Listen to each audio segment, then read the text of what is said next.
The fires, which were dotted around that cave, created an eerie glow. People's faces flickered into sight and then vanished back into the darkness. A drip supplied an irregular beat, which reverberated off the uneven walls. Tamsin counted the escapees once again. 373. 374. Tamsin's belly rumbled. "I'm starving, Papa," she complained. "It's freezing up here. Don't we have any food or blankets? I didn't think the snake game would take this long." "No one thought it'd take this long," Papa Tamsin replied. "The holies played us really well. They caught us completely off guard. No one had the time to grab any food or blankets." "But I'm hungry, Papa. I'm really cold." "Our ancestors got cold and hungry when they ran away from the nasty king. We have to suffer like they did, up here in the hills. But don't you worry, we always win in the end. It's written in the rules. We just need to gather 1,000 villagers. Then we'll have a great feast and warm up by a roaring fire. Just you wait and see." Tamsin nodded.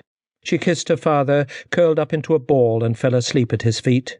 She was snoring like a warthog when the singer arrived, out of breath and smelling of stale poo. "I was in the village toilet when the holies came," he explained. "The holies stood outside, so I couldn't leave. But I could see them through the gaps in the wooden door. I could see a holy walking towards me." The singer shook his head. There was a look of shame on his face and a look of horror in his eyes. The rest of the escapees inched closer. A beetle sat down by the singer's foot. "What could I do?" he begged. "What choice did I have?"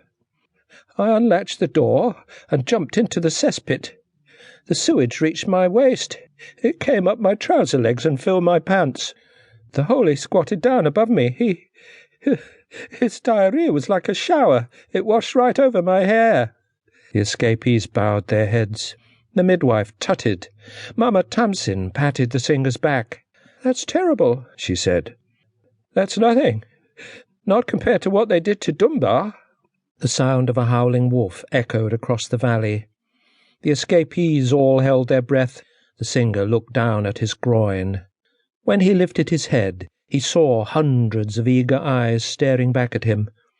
The cavern was silent. It was completely still. The fires no longer flickered, and the water no longer dripped. The singer shook his head. "What happened?" his wife finally asked. The singer slouched.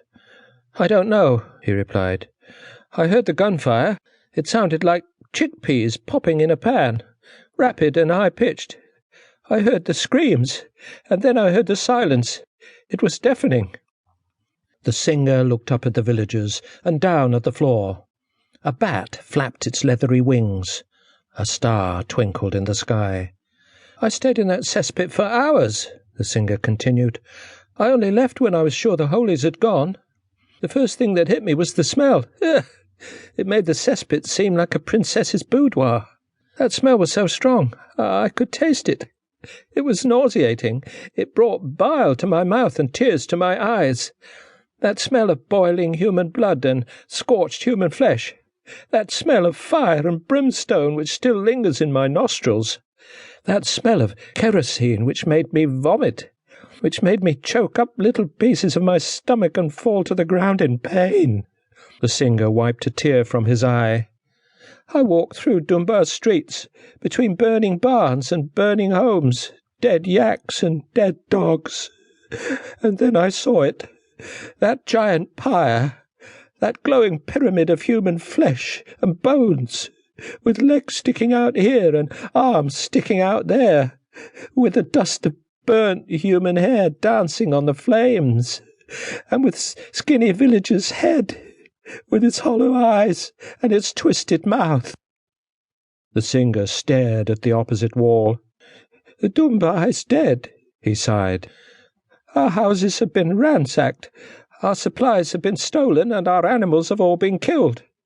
The embers of our dreams have been blown away by the wind." A feather skipped across the floor. A teardrop landed in the dust. A spider buried its head.